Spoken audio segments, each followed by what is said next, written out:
Rapport family, we are back with another edition of Building Rapport. Today we have a really special guest. We're going to wax nostalgic a little bit today.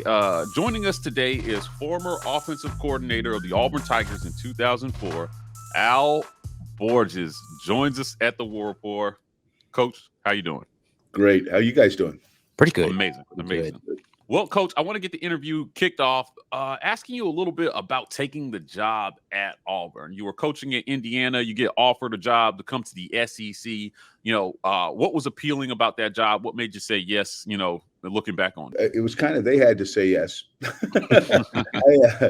I was in Indiana and kind of drowning in my own spit. I'd been, I'd had a lot of success in my career. I'd won a couple championships in the Pac-10, won the Big Sky Championship, Boise State, won 5 championships when I was at Portland State. And then I hit a snag. I had 3 years at Cal in Indiana where my career was going into the abyss, and I was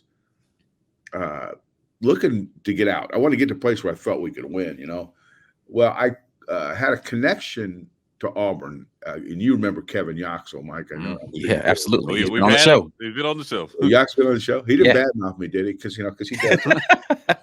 No, he didn't say anything bad about you. No, not on camera anyway. But he was a strength coach at UCLA with me. Okay, and he left. I think it was '99. Tuberville lured him to Auburn. Mm-hmm. Well, what's weird about this deal, and I write this in my book, is. I did want to get out of Indiana because I just thought it was tough at that time, but I wasn't sure where I was going, and my wife at the time told me, there's a job open at Auburn. So I said, oh, there is. So I said, I called Kevin Yoxel up, and Yox kind of painted an ugly picture, not that he didn't want to help me with a job, but that there had already been 3 guys that interviewed for the job. Okay. And, when I got off the phone with them, I wasn't very encouraged, to be honest with you. I said, yeah, God, I don't know. They've already interviewed the guys, and it's kind of the fourth quarter. I don't know if this is going to work out, but I'll be darned, guys. About 2 days later, they called me, and they said, come and interview. And I'll be honest with you, I was really surprised. I was surprised because I just wasn't very encouraged by the whole thing.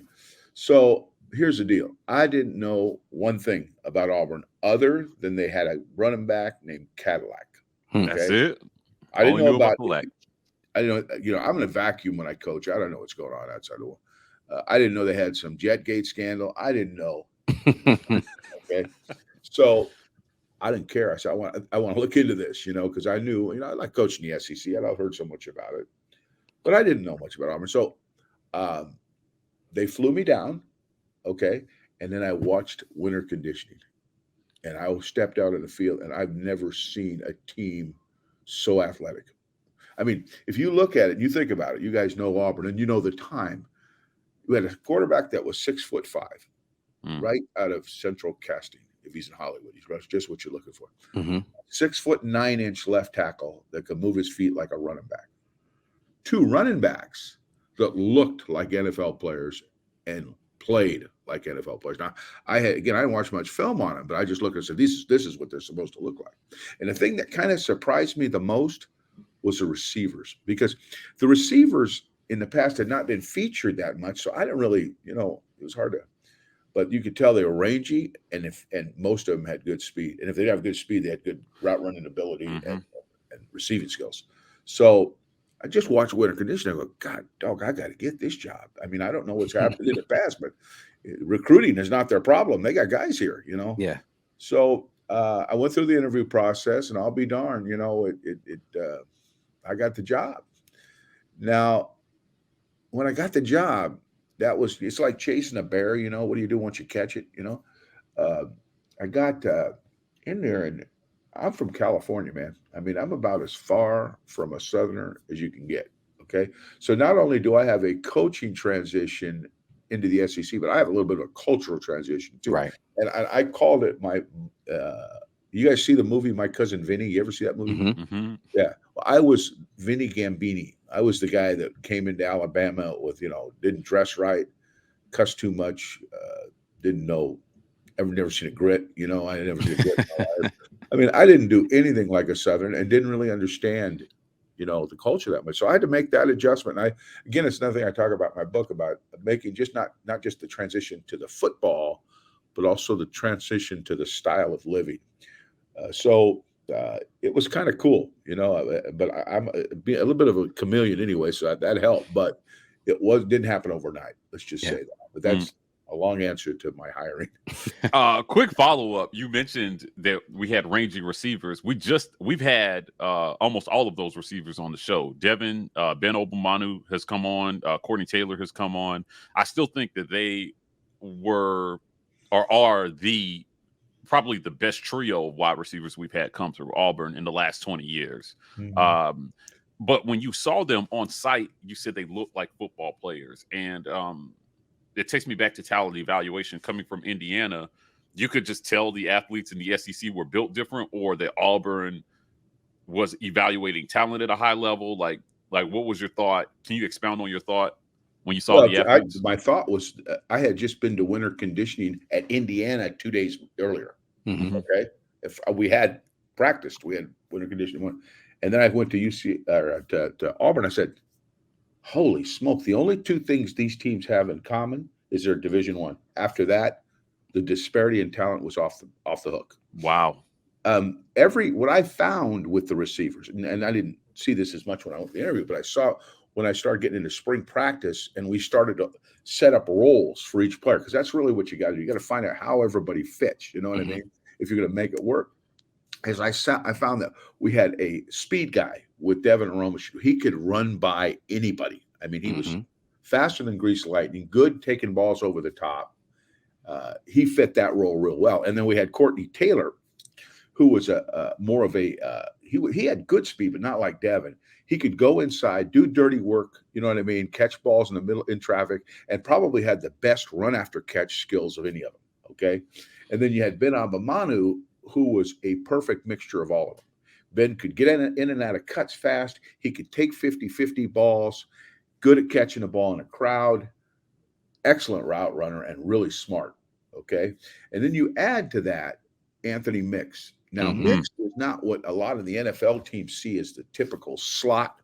Most of the slots are Wes Welker types, or, those kind of guys, Julian Edelman, all those kind of guys. Well, Mix was a big dude that almost looked like a tight end. Your first impressions of Mix was his profile is tight end, but Anthony didn't really think like a tight end. He thought more like a wide receiver. But what he could do that I hadn't had in a slot receiver is he could muscle guys over him. They would either line up with a nickel or they'd line up with a linebacker on him. And in both instances, he could get up and he could literally manhandle the guy on option routes. I mean, he'd take a little option route. So if the guy tried to lean on him, he just pushed him out of the way. If we ran him on a little slant inside, he just literally take the ball away from the guy. His body he had so much mass that he could almost use his body to take any ball thrown inside. I mean, he had that kind of deal, and he was a good run after catch guy. So they all kind of had their roles. And Silas Daniels, another fast guy, kind of fit into the mold as he would plug him in here and there, and was very useful at times. So the group as a whole fit exactly what you were looking for in terms of our style of offense. Yeah, Coach. I mean, that's all really great insight. I like how you talk about just like the cultural changes and differences. But can you expound on that a little bit more? You are a well-traveled coach as far as being able to play in multiple leagues. And I just want to talk about like the difference of playing an SEC schedule versus some of the schedules that you've had at some of the other stops, or even comparative to what you did at Michigan. Can you talk about that a little bit? It's like this, every college, but in the SEC, every week it's a war. And by that, I mean, you can be in other conferences and maybe see, 2-3 good speed rushers a week, a guy that's going to play or a year, a guy that's going to play next level. He's going to force you to game plan his skill set. But in the SEC, it's damn near every week. You know what I mean? It's even the teams that aren't as good have a defensive player here, a defensive player there that you better account for. And I just found that to be more the case in that league than any league. If it wasn't, if you weren't blocking Marcus Spears, or you weren't blocking,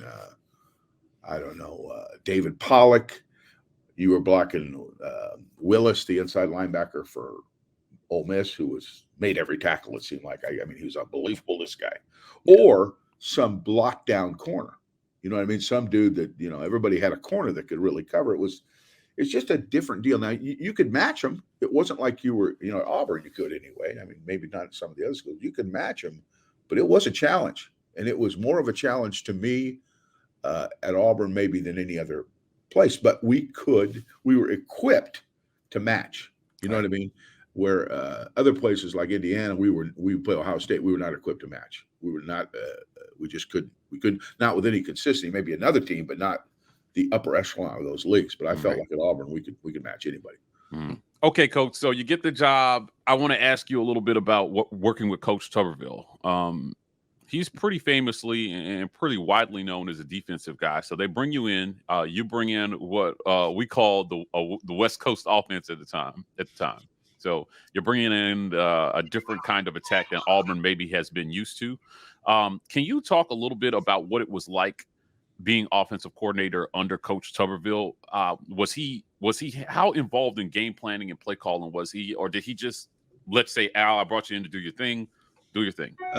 He was, the good thing about working with Tub is you had total autonomy. You know what I mean? You could pretty much do what you wanted to do and run with it. You know what I'm saying? Yeah. So it wasn't like you were inhibited in any way, shape, or form. So, and for me, that's the best. Okay, because I just work better when I'm not micromanaged. I just feel like I can be more creative. So that was really, to me, I think the biggest advantage. All right. So, Coach, let's talk a little bit more about the season that transpired, the undefeated season. And I know you've got a book. Of course, we've mentioned that a little bit, that you are releasing about that. And so we'll get into the book more specifically here in just a minute. But let's just talk about the season a little bit and what it was like when you got in. So the time frame, kind of give me the rough around that time frame of you get to Auburn. How much time did you have to get this group ready and acclimated to this new system that you were putting in place? And what was that process like for you to get them ready for that season? Oh, it was like cramming for a final, because Tub didn't want to move the spring start date back, even though we had a new coordinator, which usually that's what if I came in late, usually they would bump it back, but he didn't want to do that. So we had to put the offense in, really put a playbook together in 2 weeks. And that was a morning, noon, and night proposition. That took a long time. So that we did. I mean, we looked at everything. I mean, one of the things I wanted to have a good feel before I ever coached the guys, how they played, and not just, watching them win a workout, but I wanted to watch them play, on film. So I went over, virtually every video I could get my hands on to get an idea on what we were dealing with. But we just pounded and pounded it. The good thing about it, though, is I did not systematically, there was some consistency, and that was mostly for Jason Campbell. It was for everybody, but mostly for Jason, because we didn't want him to be confused. I was the fourth coordinator in 4 years, and I just felt like, that was a tall order to ask him to learn a completely different system all over again. So we kept a lot of that. That's the same system, and I just tweaked it to accommodate what I liked and what I could call and what I felt the most comfortable with. But for the most part, the learning curve was small. So it was a cram course to get it in, but it wasn't quite as bad as it would have been had we been starting from scratch. All right, Coach. So a lot of excitement that season. I want to talk about one of the most notable play calls of the 04 season. You're playing LSU. This is the pivotal moment. It's fourth down. Jason Campbell drops back, rolls a little bit back and out to the right hash, and hits Courtney Taylor for a first down. You don't get that, the game's over. I want making a play call in that moment. Can you walk us through that? It's fourth down. You have to have it. And without this moment, your season isn't what it is, because you definitely lose that game. Talk for our viewers, walk us through the moment of making a call like that, confirm with the head coach, saying, "Hey guys, this is what we practice. This is what we're going to execute. Let's go out and get it done." You're kind of stealing some of the thunder of my book, but that's okay. I'm going to do it. I'll do it as a little tease. That was an interesting situation because LSU had blitzed us a bunch, particularly in the second half. And it was, I think, was it 4th and 12? I think it was 4th and 12. And I decided we're going to move the pocket, and not have Jason sit in the middle where they could find him, and then have Courtney and Anthony Mix would run down, basically a little past the first down, and then run comeback routes, okay? And, move Jason out of the pocket and let him pick which guy looks like he got the best separation. Well, the pocket movement was probably a good idea, but they brought everybody. I mean, it was a full blitz, okay? And they had him sandwiched. I mean, he could not break the contain. He could not get outside the widest rusher because they had him fenced in. Mm-hmm. And by that, then he had to pull up, which made the backside a threat. You guys with me? Yep. Mm-hmm. So he got pressure coming from the inside. He had pressure coming from the outside. And to be honest with you guys, I was watching nothing but the pass protection. I wasn't even watching the routes. I was just seeing, what are they going to do? What are they going to do? And as soon as he started the sprint, he took, 4 or 5 steps and then pulled up right away. And I go, oh God. But he let it rip and they sandwiched him. I mean, I think he got crushed. Yeah, he did. And then I peeked outside. I go, oh God, hoping for the best. And I'll be damned if Courtney Taylor ran a really nice comeback route and got separation on their corner and was just in front of the first down. So, when I think back on all the years I've coached quarterbacks, which goes, into, 30 years, that is as good a football play as I can ever remember. Mm. That in terms of that position. Yeah. I mean, I don't know how you could make a better play under that kind of pressure in that kind of situation. And what's kind of neat about it is Jason, to that point, I think was labeled as a guy that never made those plays. You know what I mean? He was a guy that was going to throw a pick in the clutch. He was going to do something here. He was going to disappoint the fan base some way, shape, or form. And but after that, he completely reversed his image, if that makes any sense. I think now everybody was convinced just the opposite. He could do whatever needed to be done in crucial situations and proceeded to do it the rest of the year. Yeah. I mean, if you're an Auburn fan and you're watching that, I was filming it from the scoreboard. It was like, okay, I had flashbacks of Ole Miss 2003, the year before. Ben had a big drop in the end zone. Once again, Auburn's in position to win. Can we make the play? My last follow-up question is, was that play something that you guys practiced often, or did you reach deep in the bag for that 4th down play? Oh no, that was a base play. We ran that play several times during the year, but not with LSU bearing down on him. That's the scout team just can't give you that look. Okay, fair enough. So, but the play itself was a basic play. It was a play designed to get away from the rush. Okay, it was not a drop back pass. It was a pocket movement pass or a sprint, whatever you want to call it. But the reality of it is it didn't really turn out to be the rollout that I was anticipating or hoping for, because the pressure fenced him in, pulled him up, and made him throw under a ton of pressure. And the fact that he made that throw was just remarkable. That's all I can say. It was remarkable. I still, to this day, am a little flabbergasted that play was made. And you're right. If that play isn't made, that game's probably over. Yeah. Now, here's the thing. I think that a follow-up to that, guys, that I think you'll find interesting is later in the drive, I think there was a residual effect to that play. Now, I kind of, because Will Muschamp, who was the coordinator for LSU at the time, came and worked with us at Auburn later, right? Mm-hmm. Well, I asked him, I said, Will, why didn't you blitz us on the 3rd and 12. I think, the little the double stick knob that Courtney caught for a touchdown. Mm-hmm.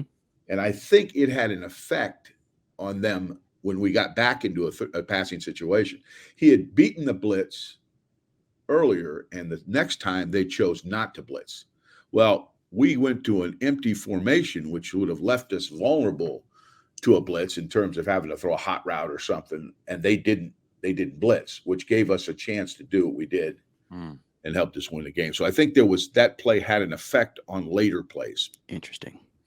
I bet you that was an interesting conversation with Coach Muschamp. So he joins the team, and you're like, "Hey, man, you remember that play we kicked your ass on back in 2004? What were you thinking?" I didn't put it exactly like that, but what were you thinking, Coach? You really thought you were going to beat me? Yeah. Yeah, I just wanted to talk to you a little bit, Coach, now about evaluation of the quarterback position. You already talked about how Jason Campbell was really like prototypical as far as the look. He had the look of the quarterback, but, you talked about his reputation. Up until that point, he hadn't been known as the clutch guy or the guy, he wasn't a Heisman front runner or anything like that. What made you say, Jason's going to be my guy? We're going to ride with him into this season.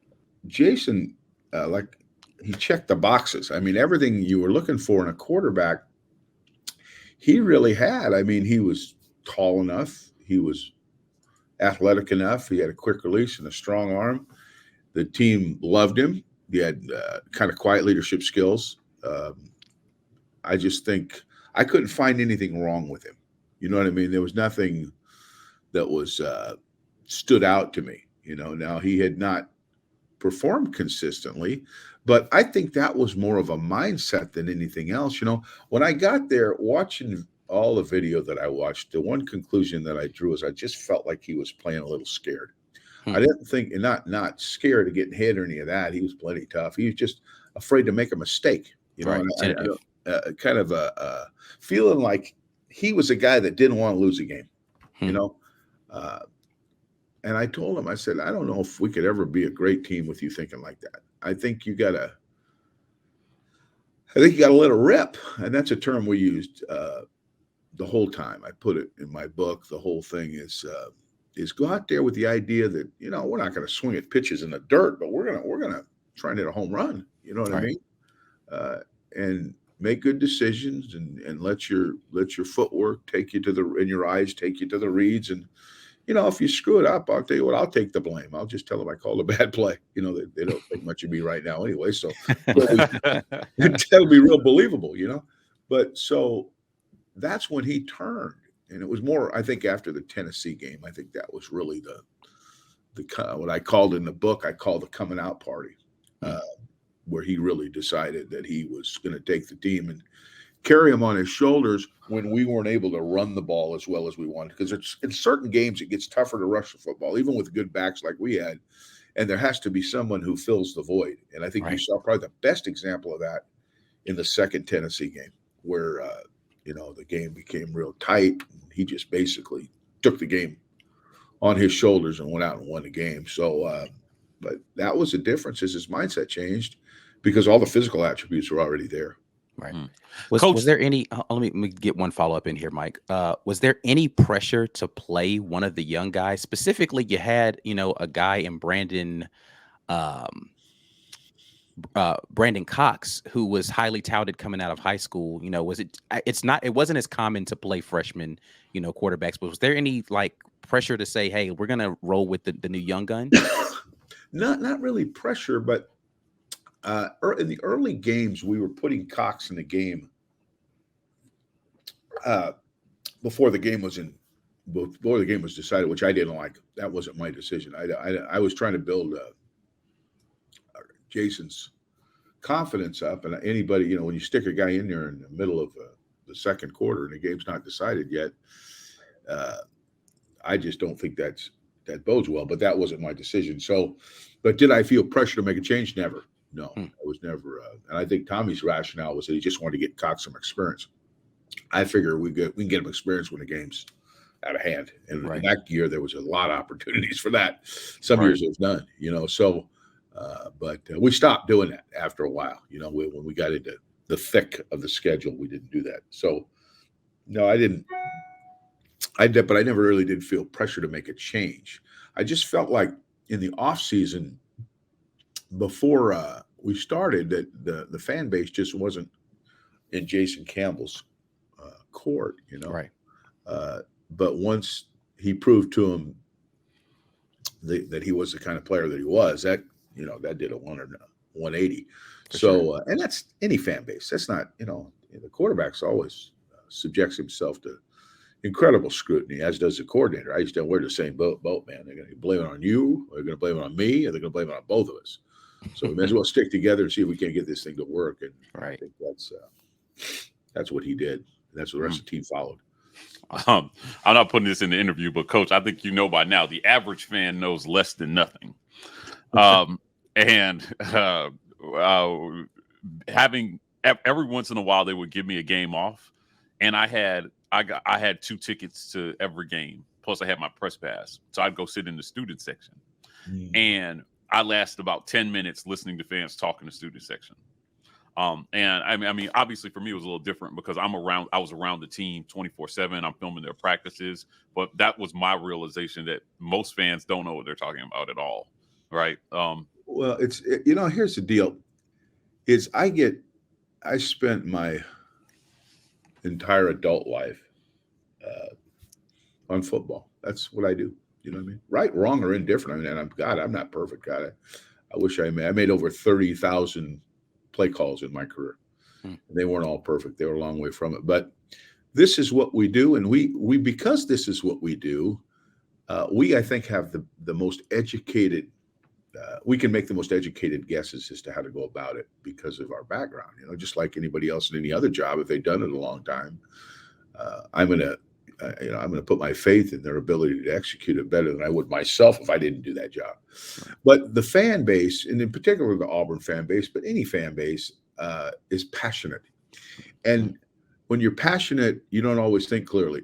So you start saying and thinking things that may or may not be true. And more people are outspoken about it than others. But you know what, guys, at the end of the day, I would rather have them like that. I don't want an apathetic fan base, even if they're uneducated. I'd rather have them really care and really, I'll take the hits. I mean, I signed up for that. Everywhere I've been, there's been ebb and flow, but I like it. It drives you nuts if you got to sit there and listen to it. I know that, So I always stayed off blogs and never listened to talk shows, because, oh my God, you want to see the lowest possible amoeba. Sometimes you get some real uneducated assessments, but I just, I like the fact that they care so much. I do. Yeah. Coach, tell us a little bit about quarterback battles. And you had a deal. So Jason leaves, and you got to pick another quarterback. So you got a few guys who have been in the room, and this is something that fans are going through now. Everybody thinks they know who the guy should be. When you were picking a starting quarterback, what qualities was it a foregone conclusion that Brandon Cox was going to be the guy, or in your evaluation, did any of the other guys seriously challenge Brandon for that job? What kind of qualities, characteristics were you looking for in your starting quarterback? And during your evaluation, at what point during the process in the spring do you say, this is our guy, and you commit to somebody? But was it a foregone conclusion that Brandon was going to be the quarterback? No, not necessarily. Brandon was probably the most underrated quarterback to ever play at Auburn. I mean, he won, he won some huge games, and he played, he was a starter 3 years, which puts him out there, but he's not a mobile quarterback. He was not as athletic as Jason. Didn't have a strong arm, although he was about as accurate when he had a good receiving core and protection. He could hit the target, but he did not possess the skill set. So when the job opened, when Jason left, we had Calvin Booker, we had Blake Field, we had guys that were going to compete for that position, physically talented kids. But the thing that I was looking for as much as anything is when you look at a quarterback, they're not all the same. There's so many different flavors of quarterbacks. And the thing I wanted, number one, is I wanted a kid that had good functional intelligence. Okay, that was the top of my list. That doesn't mean classroom write it on the board, draw it up. Oh, God, see, coach, I know it. No. That's nice. That's not football. Okay. He had to be able to take it and be functional under pressure situations consistently. Okay. Cox could do that. And number two is he had to be accurate. If we call the play and the guy was open, I expected the pass to be complete. Okay. I don't want to see it sailed over his head. I don't want to see it thrown at his feet. I don't want to, he had to be an accurate passer. And if he wasn't an accurate passer, he better be a hell of a playmaker. Okay. Where he can make up for some of those bad throws. So, but I always lean towards an accurate passer, functional intelligence, good leadership skills. Arm strength was a plus, but not an essential. Athleticism was a huge plus, but not essential. Now that's changed a little bit. Today, you were looking more for kids because the RPOs and all that stuff. Mm-hmm. You're looking a little bit. You emphasize more athleticism, and hence you're seeing less pure drop back passers like Cox. Where we did an RPO with Jason Campbell, but we could have. He could have done that stuff. He was capable of it. So that's usually what you're looking for. And a lot of times the team gravitates to a certain kid, and it becomes real obvious.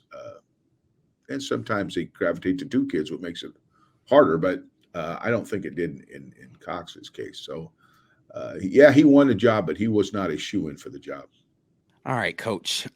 We've dabbled in it a few times. I do want to talk specifically about the book. And, you are retired now, right? Like you're not out coaching anymore. So you're talking about your times, and we appreciate you coming on here talking to us a little bit about it. But let's talk a little bit more about the book, Deny of the Tiger, right? Like you claim in this book, Auburn needs to go out there and claim that 2004 national championship.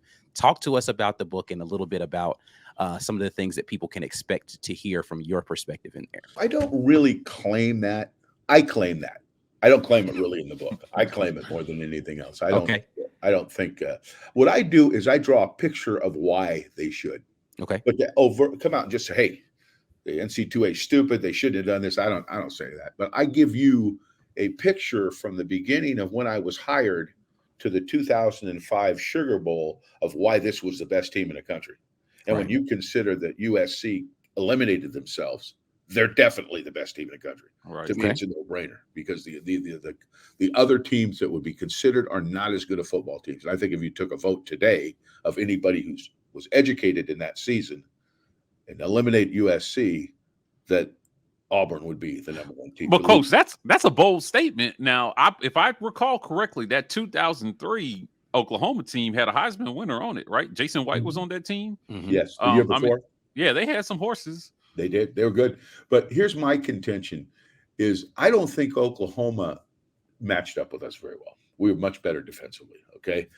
And Oklahoma lost 59 to what was it? 19? It was 52 to 19. Yeah, it was a bludgeoning, okay? Yeah. It was an absolute murder. Oklahoma can come back and say, well, they played with an illegal player. Did Reggie Bush make that much difference? Maybe he did. I don't know. I don't think he made that much difference, okay? So a rational thinking human being, after watching that game, would say SC is much better than Oklahoma. I don't think anybody would argue that. Oklahoma might even tell you that. So taking them out of the equation, and I think Oklahoma have a hell of an argument if that game was close. If they'd say, well, you know what, they beat us by touchdown, and if Reggie Bush didn't play, they might not have beat us by a touchdown. Then I'd say they're in it, but I don't see it. I just how much do you think the previous year's bias from when USC visited Auburn in 2003 and goose egged us? How much do you think that previous year bias played into them? Yeah, I think it played a part. I think it's absurd that it did because it's a completely different football team. I mean, it's like saying a team could beat another team. A team won a Super Bowl one year but didn't win it the year before. Well, how come, you can't, the 2003 football team and the 2004 football team from our perspective was a completely different dynamic. Right. Completely different dynamic. Yes, there were a lot of same players, but how we went about our business was completely different. So I don't even see that as should be part of the argument. But when you ask me, is it part of the thinking? I think it was. Yeah, I think it has something to do with that, but it shouldn't be. That's all I could say. Coach, I want to talk a little bit more about what fans can expect from this book.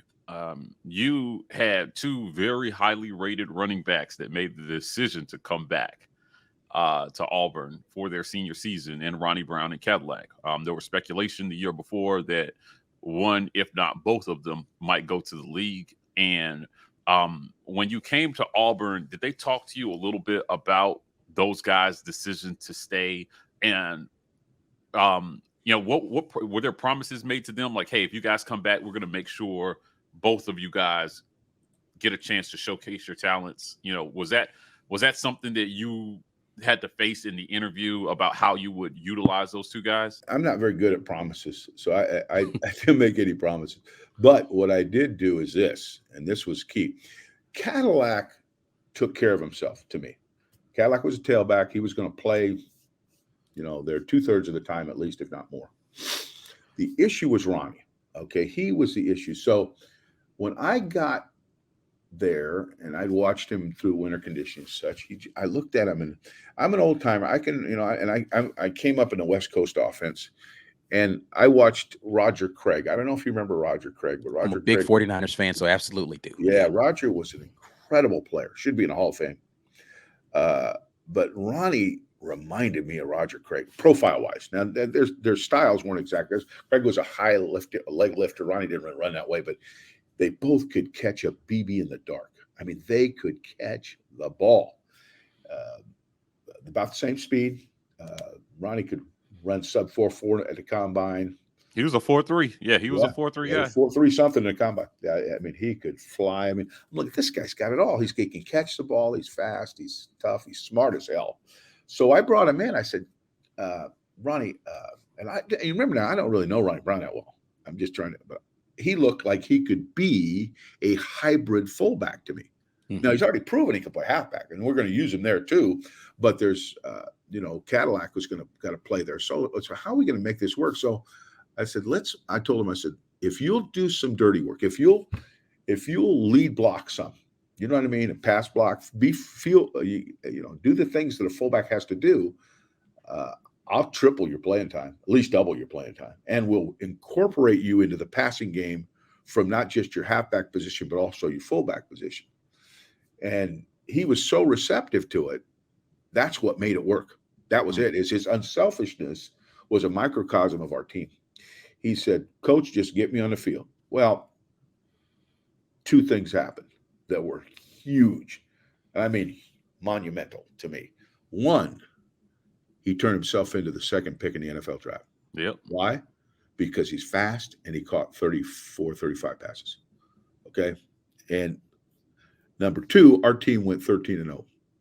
And I don't believe, I could be crazy, I don't believe we'd have had that kind of success, particularly offensively. It may not affect our defense much, but offensively, had he not bought in. So I think Jason was the straw that stirred the drink, but I think Ronnie was what made the drink taste good. I think he was the guy that connected all the dots, if you will. Coach, Coach, obviously Ronnie went second. Cadillac went fifth in that draft. In your estimation, who was the better back? Oh God, I don't know. That's a good question. Yeah, you got to answer. You got to answer. No, I need an answer. I need an answer, Coach. I'm gonna say this. I think they're both as good, if not better, than the two SC backs. Wait a minute. No. You betcha. I like that answer even better. I would not trade Lindell White and Reggie Bush. What? Oh, yes. Oh, no. I love it, Coach. I love both those guys, but Reggie Bush might be the most exciting college player I've ever watched. It was, but he was one of them. But I'm talking about just Cadillac Williams was Rookie of the Year his first year. People forget that. Okay. Mm-hmm. He was Rookie of the Year, and Ronnie Brown made the Pro Bowl. Mm-hmm. Okay. I don't know what Lindell White did, but I don't know. I didn't do any of those. He had some auspicious years in Tennessee. He wasn't that guy though. He was a batting ram on the goal line, right? Like he was the guy they would give to him. Reggie Bush had, he made a Super Bowl. Yeah, no, Reggie Bush was a good player. I don't, but I'm talking about the combination of the two backs. I would not trade theirs for ours. And I'm a little biased maybe, but no way. Wouldn't do it. Not in a million years. Listen, I'll trump that. I'll go one better. I wouldn't trade Matt Leinart for Jason Campbell. Hey, listen, I'm with you on that one. Yeah. You know what? I think their pro careers actually validate what you're saying. Though. Exactly. Like Reggie Bush was good in the pros, but he wasn't USC Reggie Bush in the pro. Like he had his moments. But Cadillac, I think, had a really good pro career. Ronnie had an amazing pro career. Right. Jason had Matt Leinert's pro career was nothing to speak of. So that's my point is I think Jason Campbell, his senior year, guys, did something that I never hear anybody talk about, but is unheard of. Okay. At that point, particularly, they may be doing it more now, but Jason Campbell threw the ball for almost 70% completion, 69.4, something like that, and completed over 10 yards an attempt. Now, just by comparison, Matt Leinart won the Heisman Trophy, completing 66% of his passes at 8.8 an attempt. You just don't do that. Nobody completes unless you're a football aficionado. I guess you don't. It's hard to appreciate that number, but if you compare it to other numbers, it'll jump out at you. You go, "Oh my God!" I'd say 10.8 an attempt. You mean you're talking about a completion? No, I'm talking about every time he dropped back and threw a pass, it equaled a first down. It's not done. And when you put on top of that, if he threw 10 passes, 7 of them were complete. Now, what's that equal? That's Heisman Trophy. That's right. But Jason didn't throw the ball as much as Leinart did, and the numbers that are more. And he came out of nowhere. I mean, he wasn't even a guy people were considering for the Heisman Trophy. But again, I'll stand by what I said. I'd take all 3 of those guys over SC's 3 guys, and I think all those SC's 3 guys. That's no disrespect. I think they're all really good players. Yeah. I'd sell my kidney for 70% from any of our quarterbacks this coming season. like 69, 70%. I'll tell you. I mean, fans would take that over the perennial 50%, 59%. Honestly, when you look at the build of that 2004 team and you look at the build of this team, it is just missing a Jason Campbell at quarterback. You've got stellar running backs. You've got talented wide receivers. You've got a defense that can be dominant. You just need a Jason Campbell as a trigger man, and you've got a championship quality team. And here's the light at the end of the tunnel, guys, is nobody thought there was a Jason Campbell in 2004 till he did it, right? You don't know there may be a Jason Campbell in there somewhere. Yeah. So I got another question for you, Coach, because our fans are really nostalgic when thinking about that 2004 season. I said it earlier in the interview that I felt the receiver group that we had was really underappreciated. What Ben and Mix and Devin and Courtney Taylor were able to do that year, I feel like got overlooked by a lot of people. They were quality receivers. Now, in your estimation, you got to pick one. I'm doing this for the guys because they all argue behind the scenes about who was the best. Courtney says he's the greatest to ever play the game ever. But if you got to pick a receiver, who was Ben? I heard a lot about Ben in his recruiting. This was before your time, but about he was fast. He had underrated speed. He was fast. He was fast. But then Devin had burners too, and could get behind the defense. Like who's your prototypical receiver? Like who's the guy? Who's your best receiver on that 2004 squad? Well, Ben Abamanu was the most probably overall talented receiver. I think he was. Because he had the best combination, but the best run after catch receiver was Courtney Taylor. No question in my mind. And Courtney Taylor would mix it up in the secondary with the DBs. He wasn't scared of nothing now. I mean, he got after people. So, he brought that to the table. And Devin, if you just wanted a touch one, all the way in one play, he was the guy because he could run by anybody. Now, he didn't have Ben's receiving skills. He didn't have bad hands, but Ben was the best 50-50 ball guy we had. You could throw the ball up and there was just a great chance he was going to win, where I think Dev was more dependent on running by the guy. You know what I'm saying? Mm-hmm. And we threw some deep balls to CT, but he was, he was more of the break in the middle, take a ball in traffic, just do some things that provided that role, we needed that role, and he played flanker, which is the Z receiver. And that comes up a lot. You know what I mean? Where he's got to take dig routes and stuff where there's a lot of traffic in there, and he just would consistently do it, and he would rarely be tackled by the first guy that attempted. It was tough. So I don't know, but I mean, if you just took, I guess, overall skill, Albamano would probably be the best, but they all brought something different to the table. So it's tough to say, well, one's better than the other. So the hell with them. That's my answer. Okay, Coach. This is going to be the last question I have. I just want to talk about the Sugar Bowl that year. All right. So this is the last game of the season.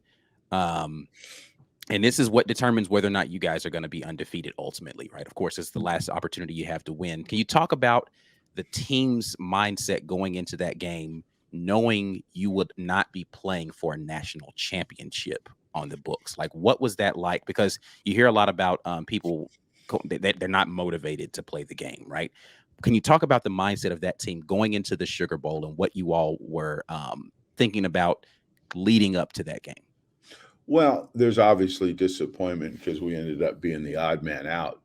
But you know how you get over your disappointment is you get a target. And we got a target and a really good Virginia Tech team who had risen hell with SC earlier in the season. We knew that was not going to be an easy game, and they were surly. This was a team that they hit you through the whistle and come up barking at you. You know what I mean? So they could they were a really good test. The game itself was disappointing from my perspective because it turned into a field goal game. Yeah. We didn't, and that's partly my fault. I think that I could have made some better calls inside the red area because we got down there several times, ended up having to kick field goals, and made the game, scored only 16 points when we could have scored more points. We just, that was disappointing. But the game really, it ended up 16-13, which on paper seems close. Right. But they snuck back in the game. Right, they had to come back. Look a little better than it was because the game was 16-0, and really, with all due respect to them, because I thought they were good. I love Bud Foster, their defense coordinator. I had to deal with him again later when I was at Michigan in another Sugar Bowl. But I just felt like we had a better team than 3 points better than them. And they missed some opportunities in their defense. They had a drop ball in the end zone. They had some things to do, but we just it was. I was very satisfied having an undefeated season. Don't get me wrong, but a little dissatisfied that we didn't score more points in that game. And I don't know that it had made a hell of a lot of difference one way or the other in terms of how the voters would have went. I don't think that was going to make any difference. I think what happened in the Orange Bowl was going to settle the whole deal. But that's the only part that was a little empty because we were better than 16 points. So that was my recollection of the Sugar Bowl. Virginia Tech had a receiver that year, Eddie Royal. Eddie Royal, yeah. And I remember King Dunlap telling me that Eddie Royal is one of the fastest dudes he's ever seen on turf grass. Like he was just running by people laughing the whole game. And they couldn't find a way to get him the ball more during that game, but he was also like returning punts and, just one of the fastest dudes he said he'd ever seen. Eddie Royal had a pretty good NFL career, I thought. But there was a lot of that was a talented Virginia Tech team that you guys. Oh, they were talented. That little back, God, its name's escaping me now. Beamer put him back there, and they ran a reverse on us on a punt return because Beamer's he was the special teams guru, right. And they ran a reverse on us and hit it for a good gain, and they hit it. There was a block in the back. I thought it was a big part of the game. It turned the game around a little bit. But that kid's name is escaping me right now, but he's a little tailback. But him and Royal had a long kickoff return, I think, that could have been ugly, and Carlos knocked him out of bounds. And they had good starting field position, but I think that drive resulted in an interception, if I recall correctly. Because I did a depiction in the book. I depict every single game. I went through all the drive charts. I had 13 DVDs I looked at that I went back through all the games and watched. So I remember a lot of how it went because when it's 18 years after the fact, it's easy to forget that stuff. But Right. what helped me when I wrote the book is I wrote the book in about 3 weeks, but went back over all the DVDs all the way to the Sugar Bowl, and all these thoughts came back to me. They triggered all kinds of thoughts as I was watching this thing. And most of the time, like when there was a timeout, and the quarterback comes, I can remember exactly what I said to him, or when we were going in at halftime, I can remember exactly what I said to him, or close to it, So that was very, very helpful. And the Sugar Bowl was the last one I watched, so that was kind of fresh in my mind still. Was it Brandon Orr? Was that the running back? No. It's a one syllable. God, Mike Emo. Emo. There it is. Emo? Mike Emo. Yep. Yeah. Mike Emo. They used him in special teams some too, but he wasn't very big, but quick as a cat. And I mean, they were talented. They were good. I can see why they rose hell with SC, because defensively they were surly, and they had a few weapons on offense that could score in a hurry. So, but our defense did a great job against them. I mean, they shut them out most of the game, but it got closer than I'd hoped. So, Coach, I want to close the interview out by asking you, obviously 2004 was a memorable season, but what was your most memorable moment? What's your fondest moment of coaching for Auburn football? The 2004 Georgia game. That was phenomenal. I mean, that was the pinnacle to me. I mean, everything on the line, right? Game days there. Seems like there were as many fans outside the stadium as there were in, the way we played on both sides of the ball, the culmination, I think Rod Bramlett, I mentioned Rod several times in the book, and his gift for encapsulating, I got my cat here, I'm sorry.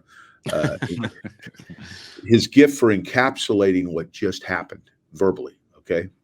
And his put that in your BCS pipe and smoke it. I don't know if you remember that. That's what he said when the game was over. I remember he had a gift. He knew just what to say. I paint these checkerboards orange and blue. Remember that one after the Tennessee? Yeah, the Tennessee. Yeah. See, all this stuff, I never heard this stuff or saw it when I'm coaching. I'm in a vacuum, man. But I went back and watched.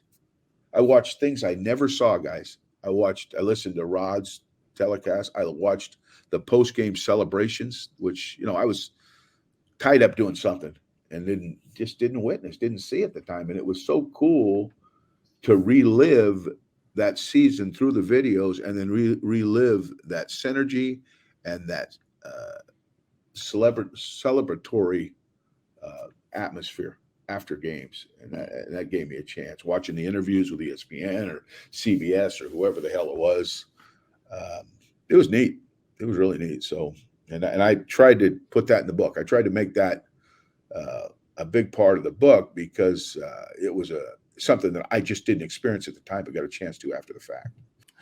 Well, Coach, I know you got your book coming out. Tell everybody that's listening when they can expect the book, where they can get it, and what to expect. All the major outlets have the book. Amazon, you get it at Amazon, you get it at Barnes & Noble.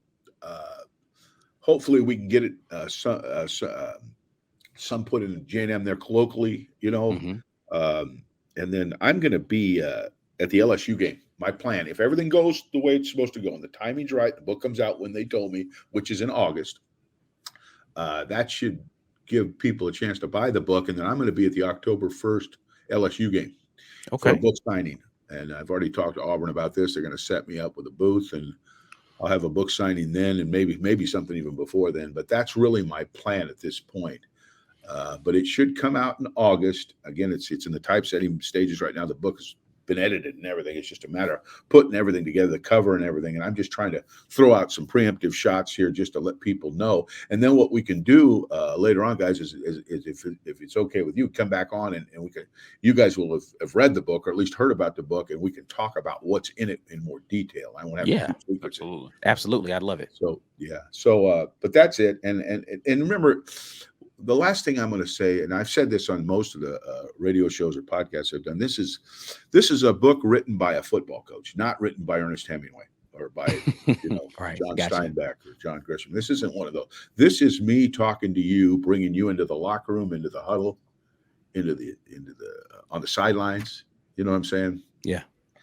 And sometimes it's a little PG, sometimes maybe even a little R, but nothing, nothing terrible. A woman, or anybody could read it. I don't think it'd be offended, but it is a depiction by a football coach. And I did not want to belie the authenticity of the scenario, if that makes any sense. Yeah. Because if I said it, I tried to write it the way I said it. Okay. And the responses that came with that. And that way you can be there with me. Otherwise, I told the publishers, I go, don't edit any of this coaching stuff out. I want it in there.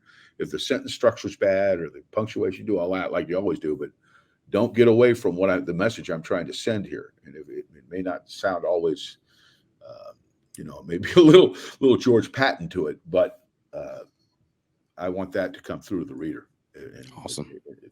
If you don't want to hear that, then it's probably not a book to read. But I got a feeling the Auburn fans do. Well, Coach, I want to thank you for joining us today to talk a little bit about that 2004 season. Hip us to your book that's coming out here. We can't wait to get that. So thank you for your time, and War Eagle. War Eagle, guys. Great talking to you. Well, that's it for another great edition of Building Rapport with Coach Al Borges. Guys, if you want more content like this, hit like and subscribe. We are the War Rapport on most social media platforms. TW Rapport on TikTok. Fellas, we're signing off. And as always, War Eagle. War Eagle. War Eagle, guys.